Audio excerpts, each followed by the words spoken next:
श्री विठ्ठल. संप्रदायावरती थोडासा विचार जर केला तर या विश्वामध्ये 24 प्रकारचे संप्रदाय सांगितलेले आहेत. त्यापैकी एक वारकरी संप्रदाय आहे. तर बाकी 23 प्रकारच्या संप्रदायावरती चर्चा करण्यापेक्षा, त्याच्यावरती काही बोलण्यापेक्षा आपण थोडंसं वारकरी संप्रदायावरती चर्चा करूयात. वारकरी संप्रदायाच्या वृक्षाला 3 प्रकारचे फळं लागलेली असतात. नाना प्रकारच्या फांद्या आहेत आणि त्या फांद्याला काही फळं आहेत. ज्ञानेश्वरीची एक फांदी असेल, गाथ्याची फांदी असेल, नाद भागवताची फांदी असेल, भगवद्गीतेची फांदी असेल, रामचरित मानसाची फांदी असेल, श्रीमद भागवताची फांदी असेल, शिवमहापुराण कथा असेल त्याची फांदी असेल, आणि नामदेव महाराजांचे काही ग्रंथ आहेत त्या ग्रंथाच्या काही फांद्या असतील. या सगळ्या फांद्यांना मिळून त्या वारकरी संप्रदायाच्या वृक्षाला 3 प्रकारची फळं लागतात.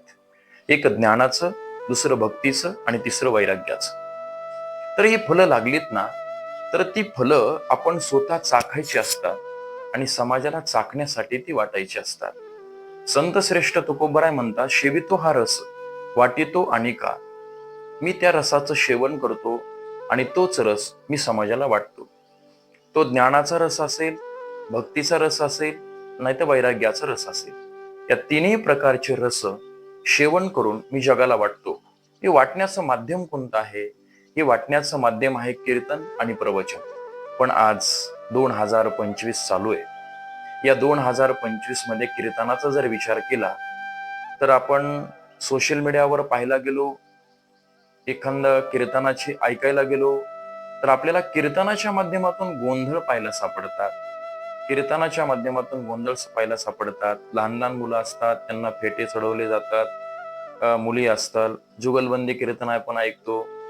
किती गलिच्छ विचार करण्यासारखं आहे की जी परंपरा ज्ञान, भक्ती आणि वैराग्याला वाटण्याची आहे, ती परंपरा राजकारण वाटत असेल, ती परंपरा हेवा देवा वाटत असेल, ती परंपरा मान सन्मानाची इच्छा करत असेल, तर याच्यातून एकच निष्पन्न होत आहे की आपण आपला वावा करण्याचा तो मंडप नसून तो धर्म मंडप आहे की जिथं धर्माची चर्चा केली जाते, जिथं धर्म, अर्थ, काम आणि मोक्ष अशा पुरुषार्थाची चर्चा केली जाते, तिथे ज्ञान, भक्ती आणि वैराग्याची भूमिका सांगितली जाते. हे न सांगता आपण कोणाच्याही मुखातून, आपण लहान लहान मुलं तिथं त्यांच्या मुखातून आपण ऐकतो ज्ञानाची भूमिका, ज्यांना वारकरी संप्रदायाचा दंडक माहिती नाहीये, ज्यांच्याकडून आपण संसार ऐकतो त्यांना संसाराची भूमिका माहित नाहीये.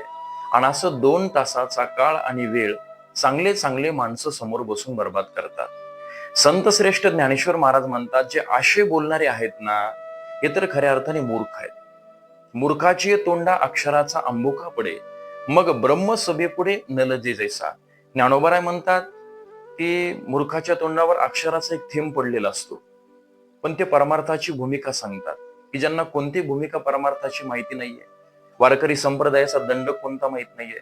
बरं, परमार्थ थोडासा बाजूला ठेवा, ते प्रपंचावरती, संसारावरती बोलतात की ज्यांना संसाराची कोणतीच भूमिका माहित नाही, कसा संसार केला पाहिजे, संसार किती कडवट आहे, संसार किती दुःखाचा आहे. अशा लहान लहान मुलांनी त्या गोष्टी सांगाव्यात आणि मोठ्या मोठ्या थोरांनी ते बसून कीर्तन ऐकावं. मला वाटतं त्या बसणाऱ्याच्या बुद्धीची कीव करावी की जेणेकरून सांगणाऱ्याला ना परमार्थाची भूमिका माहीत, ना प्रपंचाची भूमिका माहीत, आणि असा आपला काळ आणि वेळ आपण बर्बाद न करिता ज्यांच्याकडे ज्ञानाची भूमिका सांगण्याची शक्ती आहे, ज्यांच्याकडे वैराग्याची भूमिका सांगण्याची शक्ती आहे, भक्तीची भूमिका सांगण्याची शक्ती आहे, अशांच्या मुखातून जर आपण या कीर्तन परंपरेचा वारसा ऐकला तर त्याच्यामध्ये आपल्यालाही समाधान आहे. आपणही कुठेतरी वारकरी म्हणून घ्यायला आपल्याला काही वाटणार नाही आणि आपण कुठेतरी वारकरी संप्रदायाच्या दंडकामध्ये बसतो आहेत असं आपल्याला मानता येईल. म्हणून वारकरी संप्रदायाची जी भूमिका आहे ना, जो दंडक आहे ना, तर तो धर्म मंडपामध्ये आल्याच्या नंतर ज्ञान, भक्ती आणि वैराग्याचे फळ स्वतःही चाखा आणि जगालाही चाखण्यासाठी द्या, हा प्रथम दंडक आहे. तो पाळण्यासाठी एवढा मोठा वारकरी संप्रदाय ज्ञानोबरायांनी एवले स्वरूप लाविले द्वारे त्याचा विलो गेला गगनावरी. त्या छोट्याशा वारकरी संप्रदायाच्या रोपट्याला ज्ञानेश्वर महाराजांनी क्षमेचं पाणी घातलंय, दयेचं पाणी घातलंय, प्रेमाचं पाणी घातलंय, निष्ठेचं पाणी घातलंय. आणि जर घातलं असेल